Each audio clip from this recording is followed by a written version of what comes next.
What is economic development? If you ask 1,000 different people, you'll get 1,000 different answers.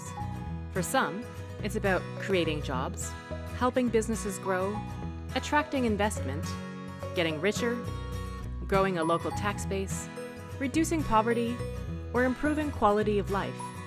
For some, it's opportunities and hope, purpose and identity, and so much more. So what is economic development? In simple terms, economic development is about creating an environment that results in the creation of economic wealth for the benefit of the entire community. So how do we do that? Imagine, if you will, that we're gardeners and we've been tasked with growing a tree. The tree is our community's economy. As gardeners, we know that the leaves of our tree use sunlight to create the food that nourishes our tree. In our community's economy, the leaves of our tree are known as economic wealth generators. Economic wealth generators are anything that brings new money into our community. Government transfer payments, money earned by selling goods and services outside of the community, tourism spending, someone going out of town to work and bringing their earnings back to the community, receiving an inheritance from an out-of-town relative, anything that brings new money into the community. Just like the leaves of a tree use sunlight to provide nourishment to the tree, economic wealth generators bring in money to nourish our economy. Our tree is made up of more than leaves, however. The leaves are supported by twigs and branches. In our community's economy, these are called support activities. Support activities don't necessarily bring new wealth into the community, but they are essential to supporting the economic wealth generators. Support activities can include local bookkeepers, lawyers and accountants, hairdressers, doctors and nurses, local recreational activities, grocery stores, anything that may not bring new money into the community but contributes to the functioning of our community. Of course, the economic wealth generators and support activities are very closely linked. The branches can't grow and be healthy if the leaves can't bring in enough food, and the leaves can't grow if the branches aren't strong enough to support them. As an example, let's say a local tourism company offers river tours to people from around the world, but the boat's engine gets damaged, and there aren't any mechanics around because there isn't enough business for them. It's going to be hard for the tourism company to keep going if the supports that business needs don't exist, just like the supports can't grow if there isn't enough nourishment to feed them. When caring for the health of our tree, we need to be mindful of how many holes there are where we lose that good nutritious sap. In economic terms, this is called leakage, when money flows outside of our community and goes elsewhere. Paying attention to those little woodpecker holes and finding ways to plug them up helps to keep our trees strong and healthy.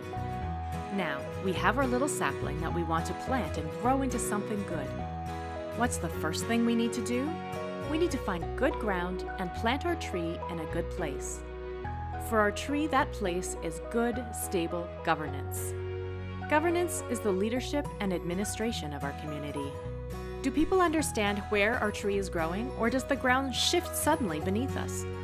If our community is politically unstable or administratively challenging, it creates an environment where it's difficult to grow. Businesses and people are more likely to invest in our community when they're confident that their time, effort, and money will not be wasted. So, before we do anything else, we must make sure that good, stable governance systems are in place. Now everyone knows that we can't force the leaves or branches of our tree to grow. They'll only grow if the conditions are right. But we do have control over other parts of our tree. Good gardeners know that the healthier the roots, the healthier the tree. So what are the roots of economic development?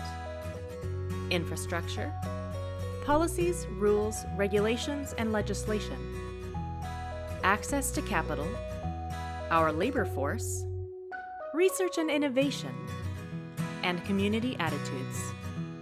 Infrastructure includes everything from water to waste, roads, airports, railways and ports, homes and other buildings, energy, telecommunications, land, and more. Policies, rules, regulations, and legislation are tools used to govern society. Sometimes they help create the kinds of economic development we want to see, And sometimes they unintentionally hold us back. Access to capital is about how businesses get money to start and grow. Do investors want to invest? Do lenders want to lend? How easy or hard is it for businesses to find those investors or lenders? Labor force is about the people who live and work in our community. How many workers are there? Do they want to work? Can they work? What kind of work do they want to do? How much do they need to earn? What are they trained to do, and does that match up with the work that employers need to get done? Research is about having a better understanding of the way things really are, and innovation is about using that information to find better ways to do things. Innovation needs to be part of a community's culture, otherwise our tree will be outcompeted by the other trees around us. Finally, community attitudes towards business and each other affect every aspect of economic development. Do community members support their local businesses? Do local businesses support the community? Do community members hold each other back, or do they help each other succeed? Some of our community's roots may be weak, and others may be strong. By always finding ways to strengthen our community's roots, we help to ensure that our tree will grow up strong and healthy when the conditions are right. Our little tree does not exist on its own, of course. It is surrounded by and affected by other trees, and it most certainly is affected by things that are happening in its environment. It may be sunny, sometimes too sunny, or too rainy, or too dry. There may be pests, or lightning, or changes in the seasons. We don't usually have a lot of control over these things, but we can pay attention to what's happening in the environment and take action to help keep our leaves and branches healthy. Finally, we must ask ourselves why we're growing this tree. What do we want to get out of it? Do we want fruit, timber, shade, something nice to look at? We must ask ourselves, what do we hope to achieve and why? It is not enough to say we want our tree to grow. We must ask what we want our tree to grow into. If we don't, people will sometimes resist economic development. Why? It all comes down to values, the things that people truly care about. If an economic development initiative compromises a community's values, the community will not support it. So it is essential to understand our community's values before engaging in an economic development initiative. In many ways, economic development is like a tool. Use it wisely and we can create great things. Use it poorly and we can cause a lot of damage. So, how does it all come together? If we focus on the leaves of our tree, trying to attract more sunlight, we're doing investment attraction. If we focus on the health of the leaves, branches, and trunk, on the organizations that help to grow our community, we're doing business development. But when we focus on the entire tree, helping to create an environment where everyone can benefit, then we're doing economic development. Now, where do you fit in? Everyone has a role to play in economic development because this tree is for all of us. But economic development is first and foremost a political responsibility. As a government leader, it is up to you to ensure that a positive and stable political climate exists. It is up to you to understand and communicate our community's economic development vision, to be able to answer that question, what do we want our tree to grow into, and why?